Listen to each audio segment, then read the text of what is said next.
Hi guys, welcome back to the Drive Life channel. In today's video I'm going to be talking about whether you should buy a classic or modern classic BMW.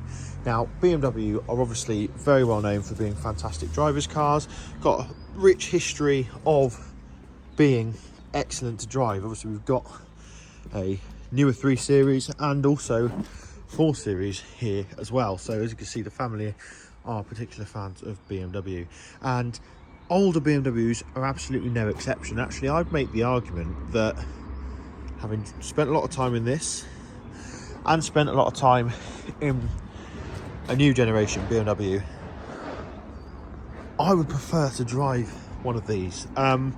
Let me get into why. So this is a 2003 BMW E39 5 Series. So it ran from 1996 all the way to 2004, and I think it was one of the best eras for BMW. You've got fantastic looking cars. I think this aged really well.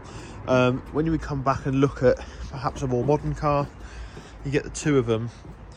I don't know, there's just something about the more sort of classic styling. This, obviously, with the large grills here, is very different as well. There's something about this was from a time where BMW had sort of an open checkbook to design their cars. Their brief was design fun to drive, well built, high quality vehicles. They were broken into the US market and international markets about less than probably 20 years before. How's it going, mate? You all right? Yeah, not too bad, cheers. Less than 20 years before, in sort of the 70s, and they were really making a name for themselves in building really nice driving cars. Now, there was a difference between the way this car was made and the way the newer BMWs were made. These were made to impress a feeling of high quality or high build quality. You can tell that instantly from the inside. Inside these cars, there's very little plastic or poor quality materials. There's a sense of almost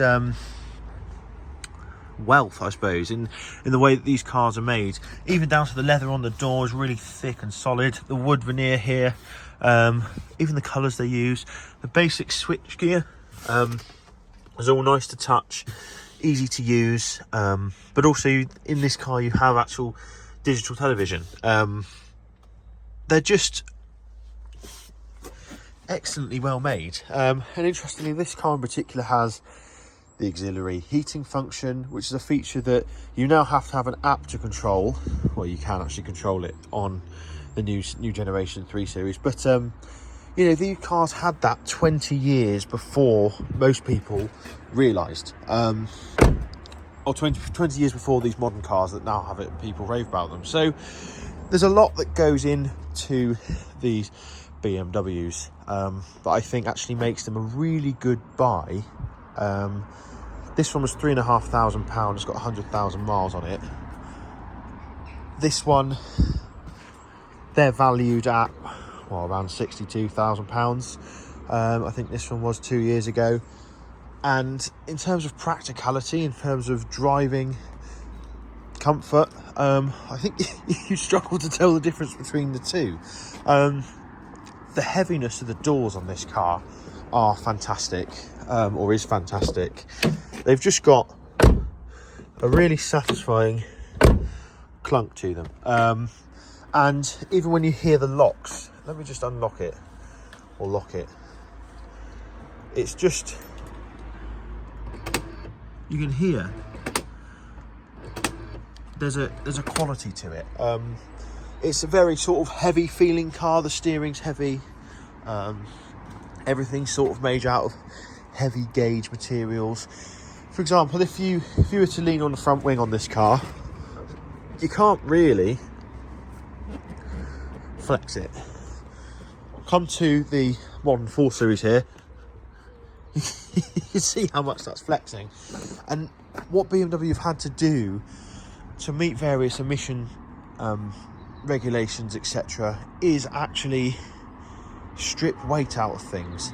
use less material on body panels, make them lighter, although actually this 4 Series is heavier than that, partly due to all the various safety features they've had to add in as standard. But you know, these were cars that were built by people who had pride in what they had. They didn't have real major limits. You could argue that the E34 was even better, but you know, the fact that all of this is working 20 years later, when I drive this car on the motorway, it will average 40 plus miles per gallon from this is the 2.5 litre M47 diesel engine. This 3 Series here, which is 20 years newer, 20 times the price almost, will average around 40 miles per gallon on the motorway. You're not really giving up much when it comes to these older BMWs. They're also much easier to work on yourself. They're much more accessible in terms of the technology in them. When something breaks, you can usually replace it. You don't have to code it back in because the computer doesn't recognize it like on modern BMWs.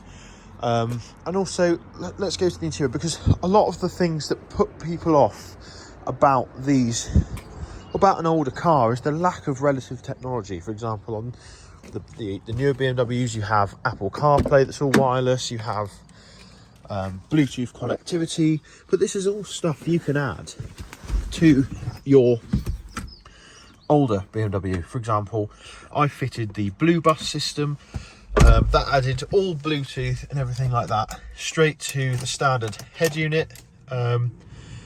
So you see here, when we go to mode, we've also got tape, radio, and we've actually got Bluetooth, which means I can stream music, I can control it off all the steering wheel controls, and those modules are £200 rather than paying an extra £50,000 to buy a modern BMW. I don't know. There's also the way these things drive. Like I said, you feel everything in this car. The steering's proper. It's not electrically assisted. It's proper hydraulic power steering. You get feedback from all of the buttons. There's no touch screens or anything like that. Everything has a button and it's easy to use while you're driving. You get all the information on the dials. You don't have screens for dials. There's a certain purity to this car that I think is unmatched by more modern vehicles. And it's the same. It's not just BMW. It's the same in every brand. Older cars have that. We've got all the lovely angel eyes there. Older cars have a sense of quality that has been lost, and people like me who grew up in these cars, I was 5 when this car was made. This is the sort of car that I used to lust after as a child. They're now very affordable, and the reason we lusted after them was because they were so well built and represented such quality.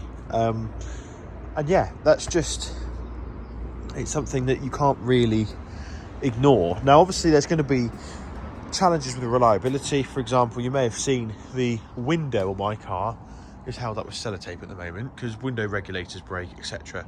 But if you're handy with your tools, etc., parts are very cheap, easy to get hold of. There's plentiful stock. They sold a lot of these cars, so there's a lot of donor cars you can buy.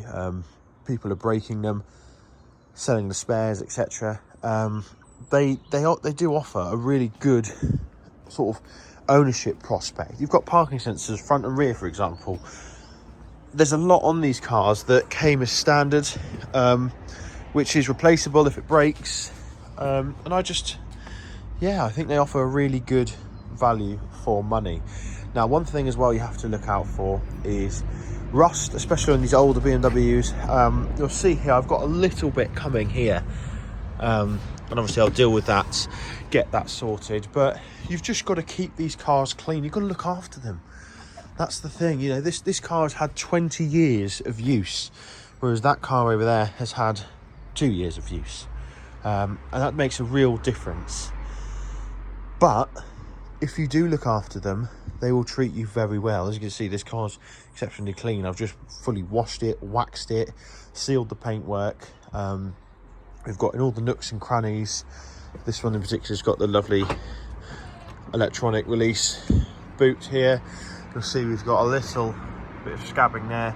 I've been over that, sealed it, and you just gotta stay on top of them. But once you do that, they'll serve you very well indeed. So yeah, in terms of whether you should buy an old BMW, go for it. If you want to, then I would definitely recommend it. Like I said, there's loads of support on forums, etc. There's a good community that supports these cars, and there's something different. I get a lot of looks from people. I get a lot of compliments on this car. It's rare to see a older car in such nice condition. I think when people see that, they appreciate it, whether they're a car person or not. So yeah, thanks for watching. Don't forget to like, comment and subscribe. Let me know your thoughts, and yeah, we'll see you next video. Cheers.